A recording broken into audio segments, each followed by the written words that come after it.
They've been called magic bullets, but their firepower is seriously diminished. There isn't an infinite number of antibiotics. It is a very precious national resource. So what happens when they don't work anymore? I know my 2 girls are going to die. They're definitely going to die. We need wartime measures. We can't wait and watch. We've been warned about the rise of superbugs for more than 20 years. We either act now or face a frightening future. Welcome to Four Corners. Antibiotics delivered one of the great breakthroughs in medical history. We're now at risk of blowing it. It's a sobering thought, or should be, that every time we take an antibiotic, we're giving the bug we're trying to kill a chance to do the opposite, become a superbug. That chance increases if we don't complete the prescribed course of treatment.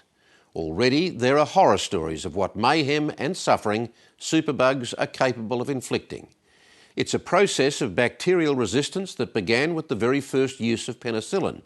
That was okay up to a point, for as long as scientists and drug companies continued to find new antibiotics to replace the ones for which bugs had developed a resistance. But now the tide has turned in favour of the bugs for various reasons. As a result, some superbugs have evolved that are so powerful they're capable of defeating every antibiotic available. And Australia is in a region that is particularly vulnerable.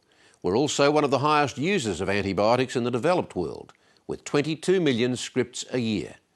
We now face the grim prospect of a return to the pre-antibiotic era, when often the only way to defeat infection was to remove it surgically.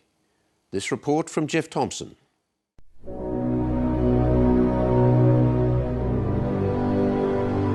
The human race has always been at war with bacteria. But the development of antibiotics in the 1930s and 40s gave us the upper hand over the bugs that were killing us. Suddenly, we were superhuman. Prior to that, they were used to bacterial meningitis, 100% mortality. Bad pneumonia, 30% mortality. Appendicitis or ruptured bowel, 100% mortality, unless you had surgery. The only cure really was surgical intervention to cut the infection out.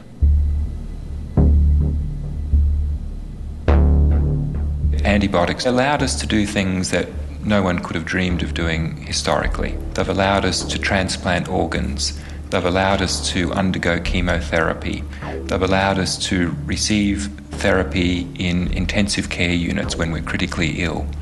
Without antibiotics, none of those advances in human medicine would be possible. We've still got the upper edge. Clearly, antibiotics still work, but it's the speed of change that concerns me. 20 years ago, this wasn't an issue. Today, it's a real issue. Infectious disease kills more people than cancer. TB kills 5,000 people a day. So if we don't start to act soon, start to put our pedal on the gas pretty soon, within another 20 years, we could be in serious trouble. We've deployed our antibiotic defences far and wide, while the bacteria have kept up their counter-attack. They adapted and evolved. Now even our last precious antibiotics are surrendering to the rise of the superbugs.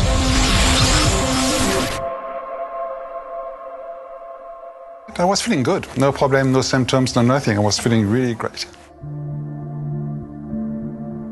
As his 60th birthday approached, Joel Becklew was feeling fit and enjoying semi-retirement. His career in Australia as a stage technician was winding down in favour of travel through Europe and spending a year in Bali with his partner, Roseanne Schock. During a brief return to Australia, he thought he'd better get a checkup. Getting 60, you think better to have a good checkup. So I went to the doctor, and among the checkup was the prostate checkup, and feel a hard lamp there and say you better to go to urology. And I went to urology and they say, oh, you better to have a biopsy done. It's a procedure undertaken by tens of thousands of Australian men every year.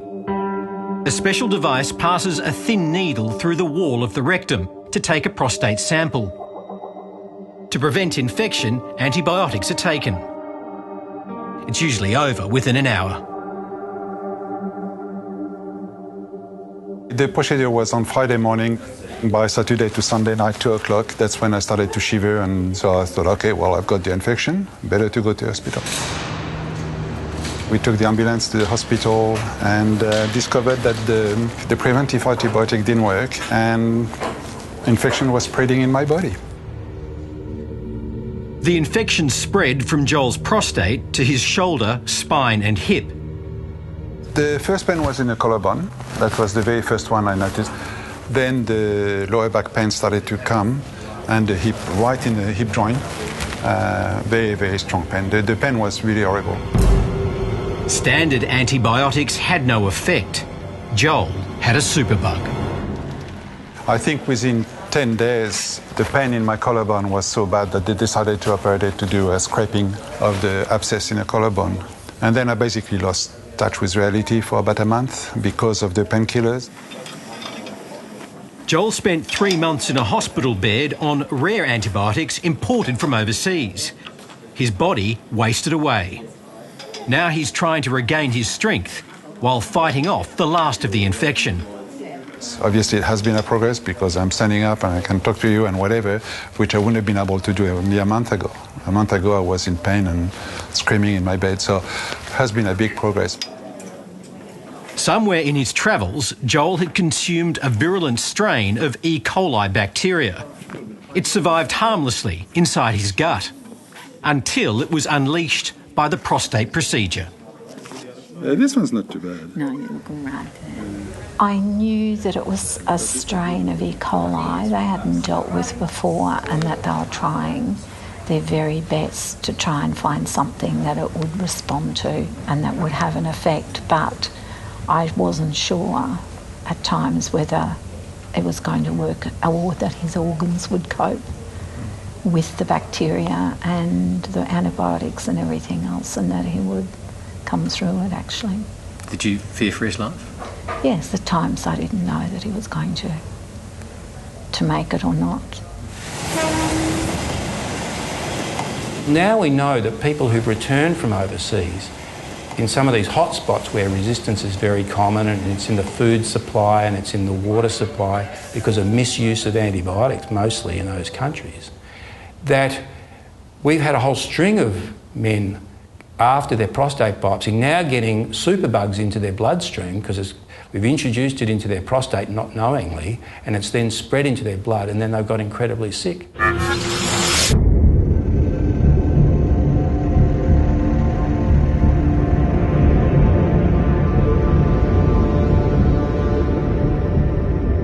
With 1 billion people now travelling the world each year, bacteria are more mobile than ever before. And so are superbugs. They're born when we abuse antibiotics, and we're doing that across the globe.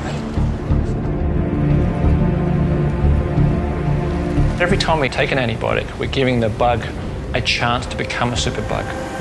So if you think about you and the community, you know, the more of us that take antibiotics inappropriately, the greater the chances in the community a superbug will come. Australia, I think, out in the community is pretty bad. It rates 7th in the world for overuse of antibiotics per capita. Australia is like many of the other developed countries. We saw development and wealth equaling ability to use antibiotics, and we lost the plot in terms of realising, well, most sore throats are due to viruses. They're not going to respond to antibiotics, but I want my antibiotics, you know.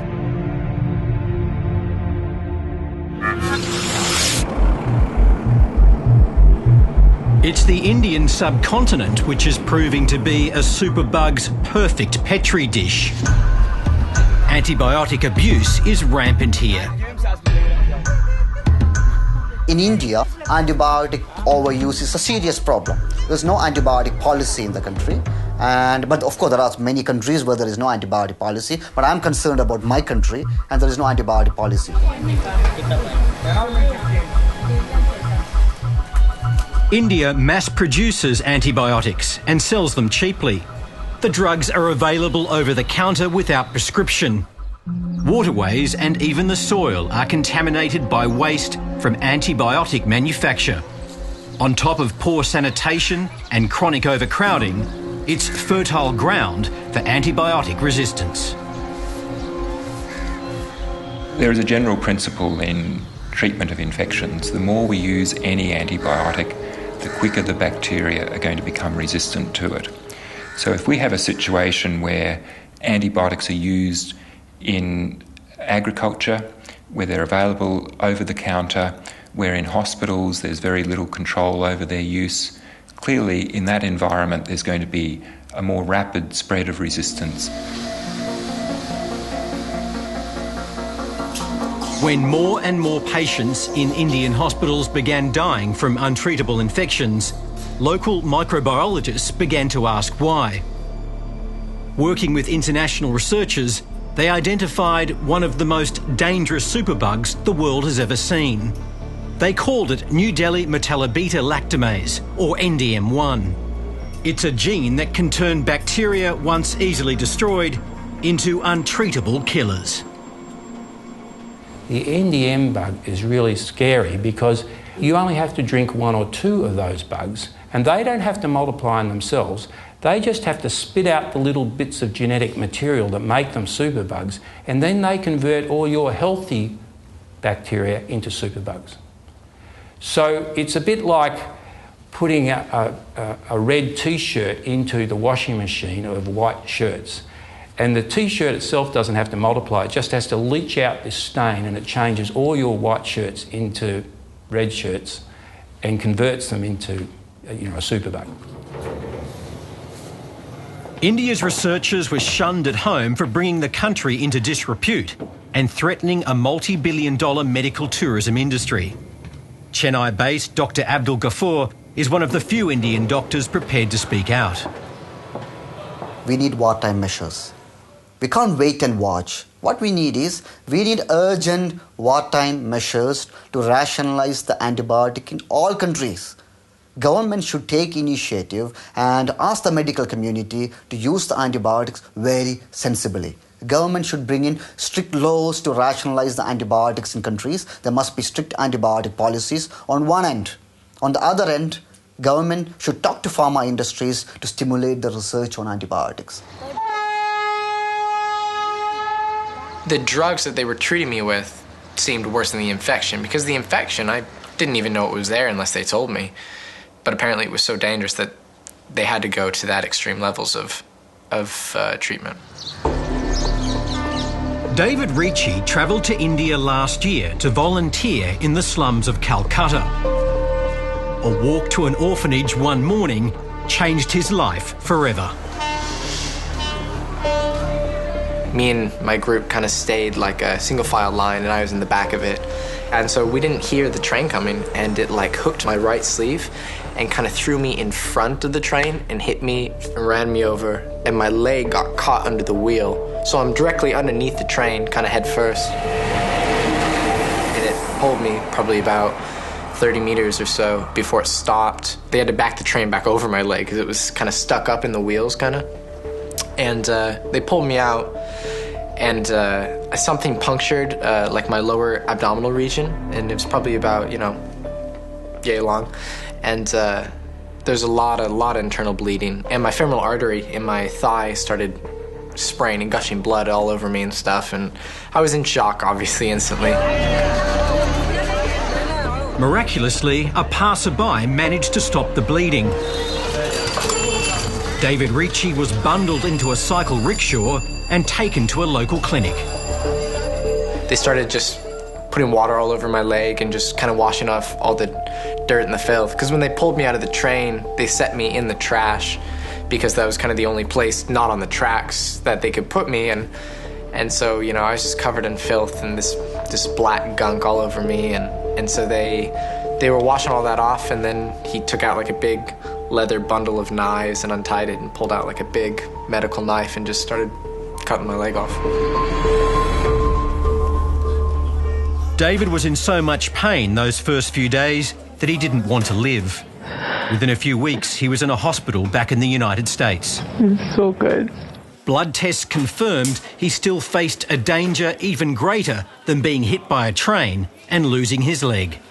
A couple days later, they came in, all suited up, and they're like, sorry, we kind of need to quarantine you because you have a lot of dangerous infections that we haven't seen before, and we need to figure out how to treat this before you can do anything else.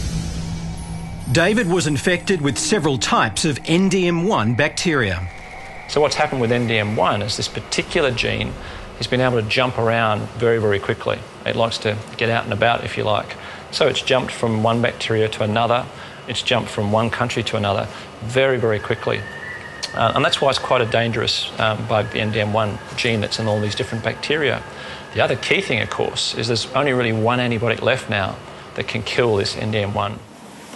To date, Australia has dealt with fewer than 10 cases of infection by NDM1 type bacteria. The superbug is kept inside tightly secured laboratories, like this one at the University of Queensland. When you look at one of the superbugs, it's the same type of bacteria, but this one has acquired those genes, the NDM1 gene. What you can see now is these powerful antibiotics that were being used before just aren't working at all. The bacteria is just ignoring them and growing quite happily in the presence of the antibiotic. The one in the middle here is the only one we've got left, that antibiotic called colistin, which can kill this particular superbug. So will this superbug eventually defeat that antibiotic too? Yes, it will. We haven't seen that in Australia yet, but overseas there are some cases where this particular bacterium is resistant to all antibiotics, including this one in the middle. So you're only really buying some time? Yes, we are. Colistin was the only drug that worked for David Ricci. It was abandoned decades ago because it was too toxic. I was only able to be on it for so long before my kidneys and my white blood cell count and everything started dropping. And they had to pull me off right before most of my organs were unretainable. And so at that point, they figured that it had worked because they didn't see any signs of infection. There was no fever, no irritation around the site. And so they figured that, well, I guess the infection's gone. But they left a track open in my leg, which we cleaned out every day, and it was just causing extreme pain. Like it was worse than India. It was, a 10 out of 10 pain, and I would just scream every single morning. You would just see every day he would just go downhill and very pale and lethargic, and at times I felt like I was losing him, but it was from the antibiotics, and they didn't even know if they were going to work. So it was a hard time, a really hard time. And, my doctors were like, all right, he shouldn't still be in this much pain. What's going on in there? So they surgically went in and looked, and it was all black and infected. So they're like, oh, well, it's back. The tenacity of infections like NDM1 threaten not only individuals, but the very future of modern medicine. I think the worst nightmare for a hospital would be that not only is there an outbreak of these particular infections, but they become entrenched. They're an ongoing problem for decades to come. That really changes the whole game in terms of ability to deliver high-quality medical services, to deliver transplantation or chemotherapy or intensive care medicine.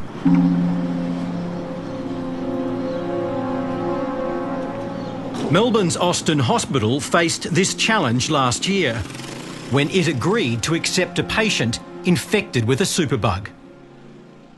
Nick Kamilionis picked it up while holidaying in his native Greece. I've been the last 5 years 3 times in Greece. I have beautiful time, beautiful country for holiday, nice weather.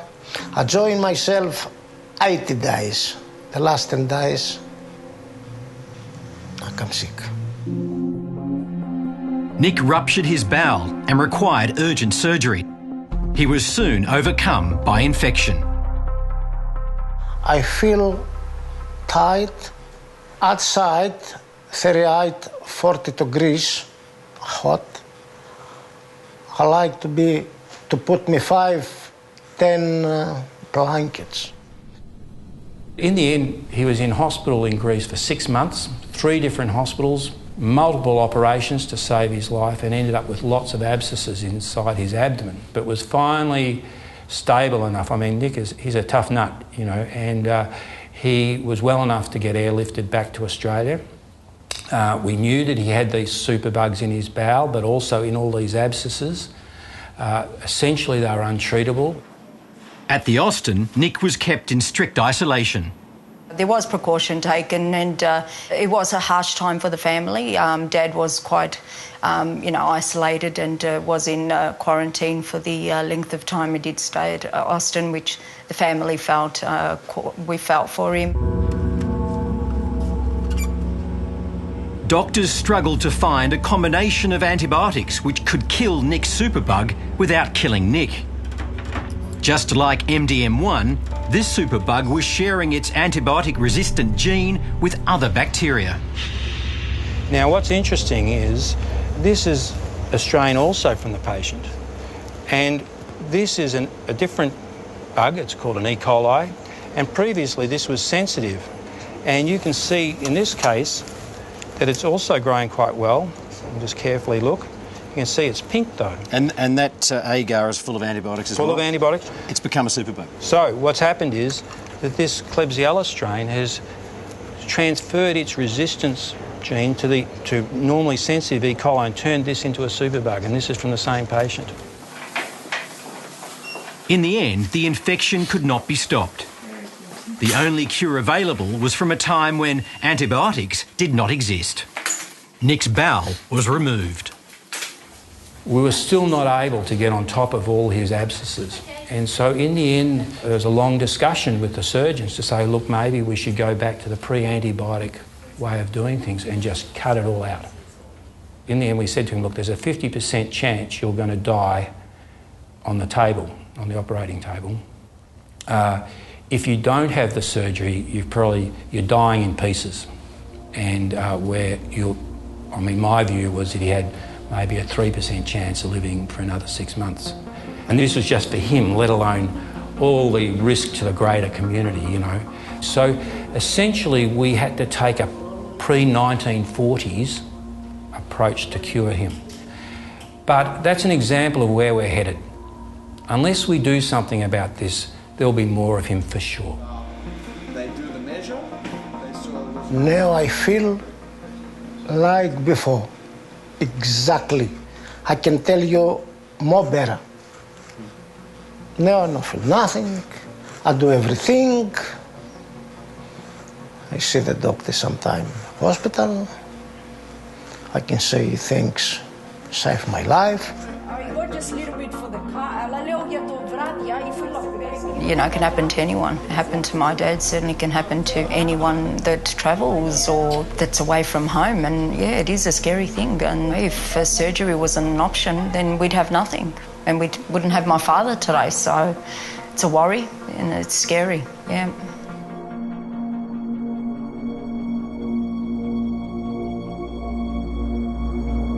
At the beginning of the 20th century, tuberculosis was Australia's biggest killer. Antibiotics helped bring it under control. Today, Australia's rate of this bacterial infection is one of the lowest in the world. Indeed, it's easy for us to believe that TB is a disease of the past. But here in Papua New Guinea, right on Australia's doorstep, not only is TB thriving, but superbug TB has already crossed the border.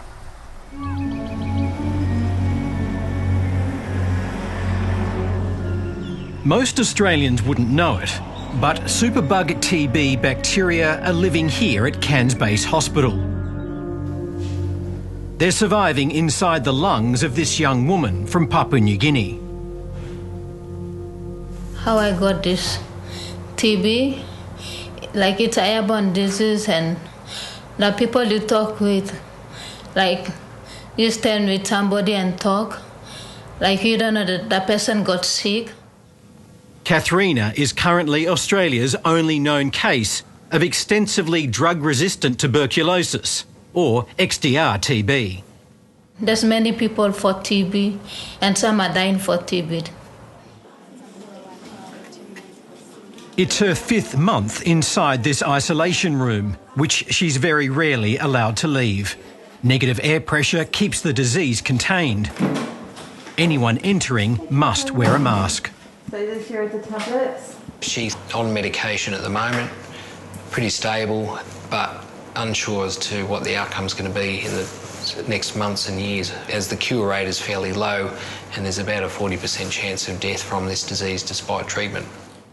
Dr Stephen Vincent is a TB specialist based in Cairns.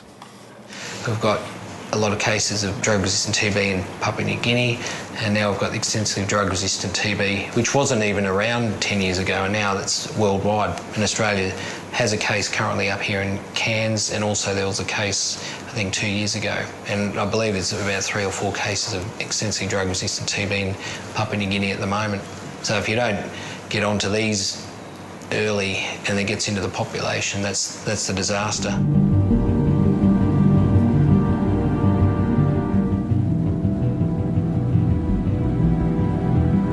To understand why Katharina came to be receiving treatment in an Australian hospital, we went to Papua New Guinea.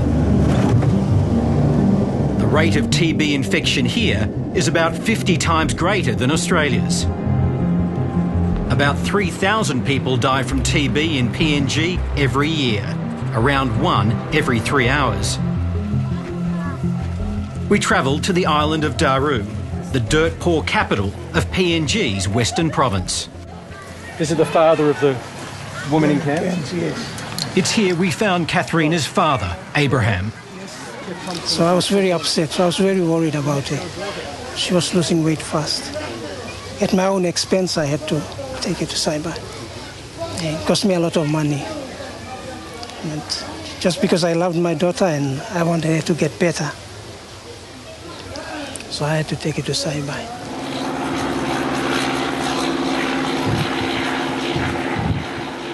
At their closest points, the Australian islands of Saibai and Boigu are only 5 kilometres away from mainland PNG, a 10-minute ride in a speedboat. Unfettered two-way travel is permitted for locals under the terms of the Torres Strait Treaty.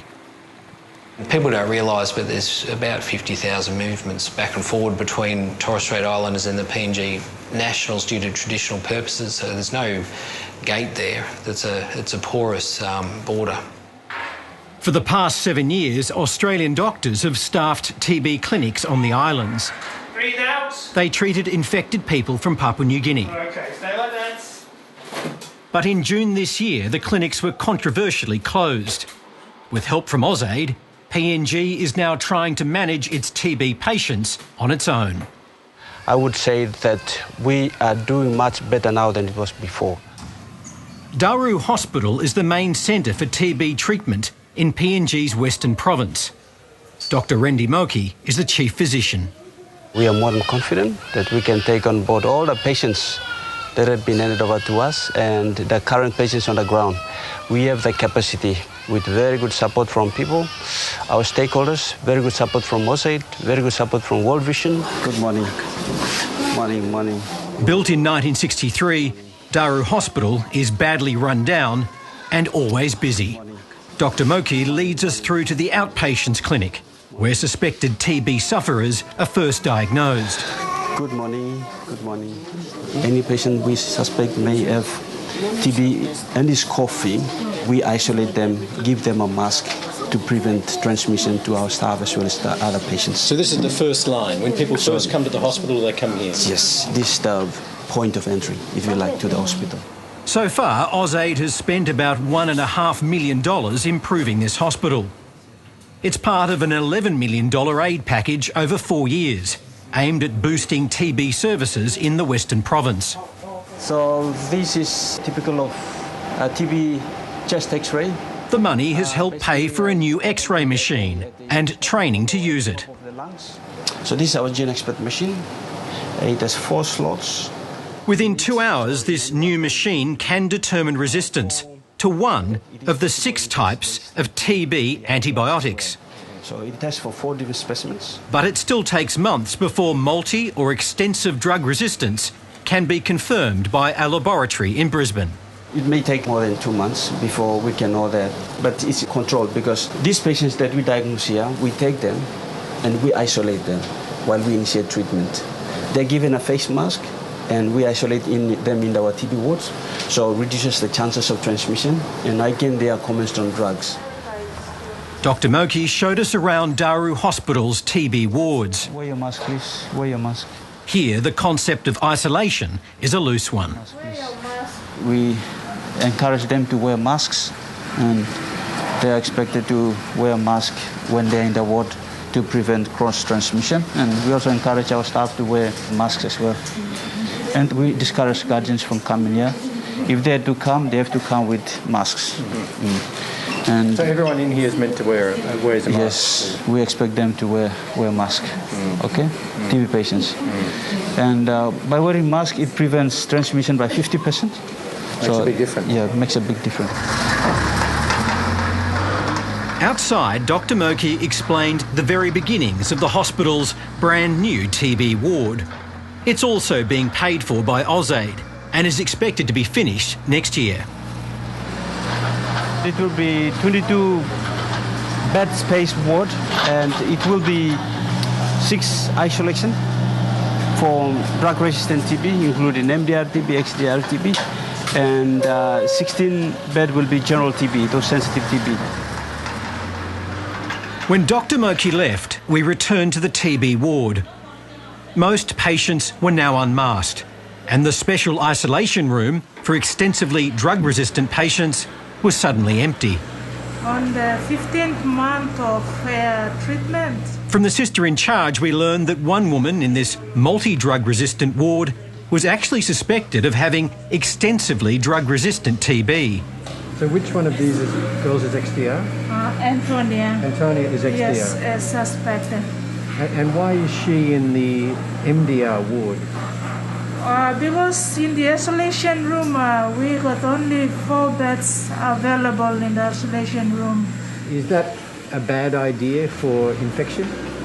Of course it is, because if she's confirmed XDR, then she can spread it to the other patients. Anton Narua is the Deputy President of the region's local government. He's just learnt that 2 of his nieces are here with TB. One of them is Antonia, the girl with suspected XDR TB. That's why I'm saying they're all going to die. They should separate them, but they're all mixed up together. I know my 2 girls are going to die. They're definitely going to die. There is something wrong which I can't explain. It happened to a lot of people. My 2 girls are going to die.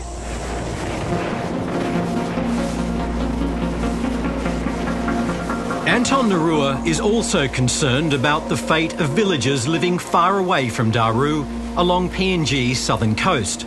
He took us to meet the people of Sigabadru. It takes 2 hours and the fuel costs $350. That's way beyond the means of people used to making quick trips to islands like Saibai, where Australia's TB clinic has shut its doors. Over there is Saibai, just only about 4 nautical miles from here, 3 nautical miles. It's very close. And how long does it take you to get there each day? It takes me only 10 minutes across by 60 horsepower outboard motor. AusAid has provided a sea ambulance to help bridge the distance between outlying villages and TB services in Daru. It cost about $500,000. It's meant to travel up and down the coast, dispensing TB drugs and checking on the sick. Since it was delivered in May, Sigabadru's villagers say it's only visited them twice. Okay, I am Mr. Berry. Representative from community, and I would like to raise a concern on shutdown of the TB clinic at Saibai Island. The community of Sigabadru is not happy about the closure of Saibai's TB clinic or the service it's getting from the new sea ambulance. Only twice. Since then, it has completely stopped it. But we would like this one to continue. The new TB strategy in Western Province relies on health workers living in these local villages. Is there any sickness or disease? They depend on Daru. One plate, 1 cup. There was no patient that has been taken to Daru. All the patients are here, even those who are on treatment. Goigaranu has been Sigabadru's health worker for 15 years. When was the last visit you got from the sea ambulance from Daru bringing drugs to the village? In June 27, that was the last visit. And they said that they were going to come in August 3, but they never did. We are still waiting. Have people here with TB run out of drugs? Yes, they have run out of drugs and they're still here in the village. They had any drugs for 3 months or something. TB sufferer Sabdu Samai got her drugs from the Australian clinic on Saibai Island. Yes. She's since run out. Yes, the last drugs were supplied at Saibai. And the last clinic, the speedboat came to visit the patients. And they advised that on August 3 they will come again and check the patient, but then they never did. And then patient's medicine's finished, but she's still waiting for doctor's review. So you need to see a doctor? Yes. And when did you last take drugs for TB? September 1. About a month? Yeah. It is our concern. We really want these patients to continue their treatment. Is that how you develop MDR and XDR? Certainly, MDR and XDR do develop through the non-compliance. Yeah. Australian doctors who worked at the Saibai clinic say Sabdu Samai's case was referred to Dr Moki for further treatment. I'm not sure which patient you're talking about, but we are well aware of our drug-resistant TB patients on the ground at the moment. So those are the ones we have on the list, and we are following up on that. I guess this is what to point out. It's very difficult to do, but is there a danger of not maintaining? No, the system is doing what it's supposed to be doing. And this is we just started a year ago, and these are the initial phases, okay? As I've said, we are very much aware of our challenges. We are very much aware of our shortfalls, but we are working on it. We are not neglecting that. We are not ignoring it. Without faith in their own TB treatments, more Papua New Guineans like Katharina may seek care in Australian hospitals. She was diagnosed with multi-drug resistant TB in Saibai in 2010. With relatives in Cairns, she chose to travel here for her checkup rather than remain in Daru. From Daru, I flew to Port Moresby with my medication, and I stayed there for 3 months. And while waiting for my visa, I ran out of medication. And by the time I flew here, I got sick. Her Australian doctors now believe that 3-month break from treatment may have led to her developing extensively drug-resistant TB. Here we have one that's called pyrazinamide, one that's called isoniazid. Treating XDR-TB requires a toxic drug cocktail. This one here can cause severe psychosis in 20% of people. If she survives, the cost of Katharina's treatment could reach $1 million. And this one here can cause a lot of arthritis. The majority of the medications are in tablet form, and there's one of them that's through a drip, which you'll probably need to be on at least 12 months. So that's 12 months in hospital, away from her family and friends, and at the moment she's still considered infectious, so she's in isolation. So her treatment might cost $1 million, Yep. and she could still die. Yeah. The Australian TB services on Saibai and Boigu Islands cost about $600,000 a year. The cost of those clinics up there was nothing. So economically it makes no sense. If Papua New Guinea's got big problems with TB, which it does, and increasingly now with not only MDR, multi-drug resistant, but XDR TB, why wouldn't you nip it in the bud by running clinics on those islands to stop it getting into the Queensland population? New York City struggled with XDR-TB. You know, they had a bunch of docs and nurses die from XDR-TB. Even throwing the best resources they could at it, people still got infected and couldn't be cured, even despite having parts of their lung cut out. So it's a worry. We're going to get to an era where there's the phenomenon called totally drug-resistant TB, and this is where it comes to telling these people that we have nothing to offer you, we can't treat you. And the unfortunate thing is that while they're dying from that disease, they're probably going to infect others.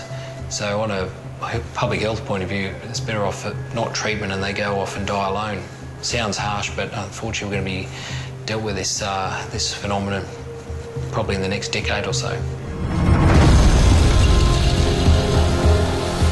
Pharmaceutical companies aren't about to save the world from total drug resistance.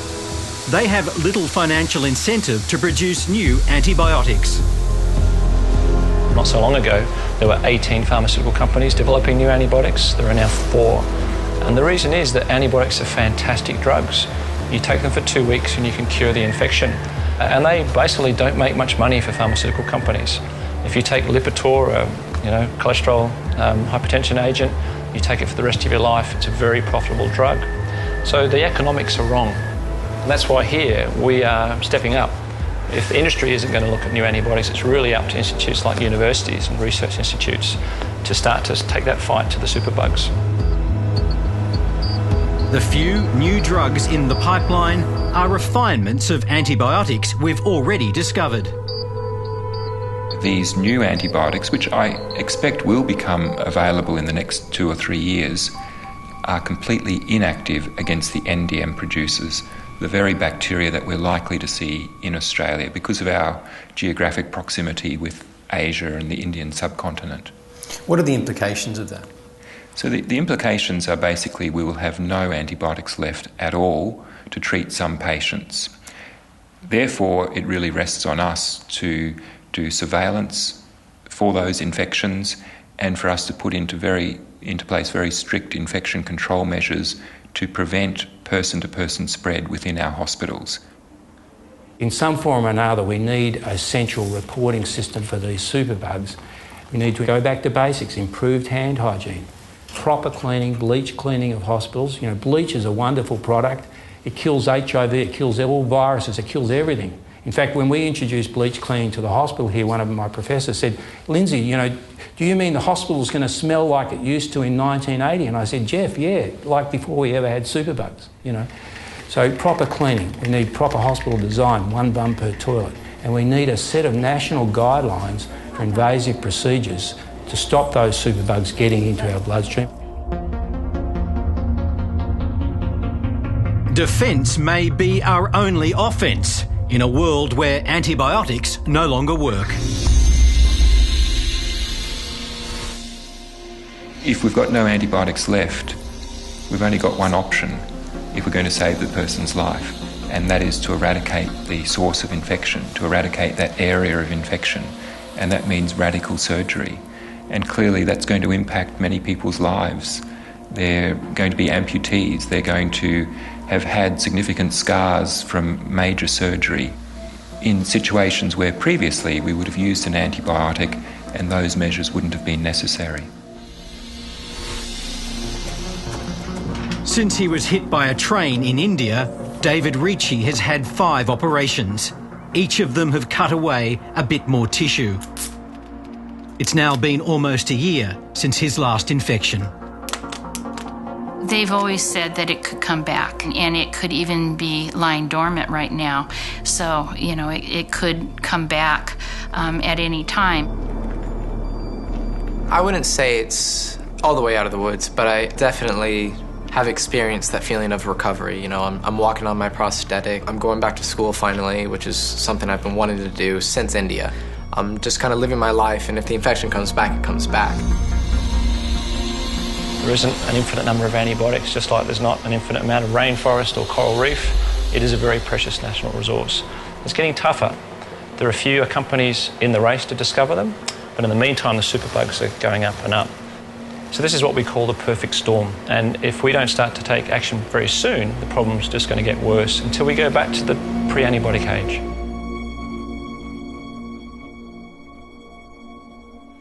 Obviously, the facts of this story throw up serious questions, not least why so few recommendations from an expert government panel's report were ever implemented.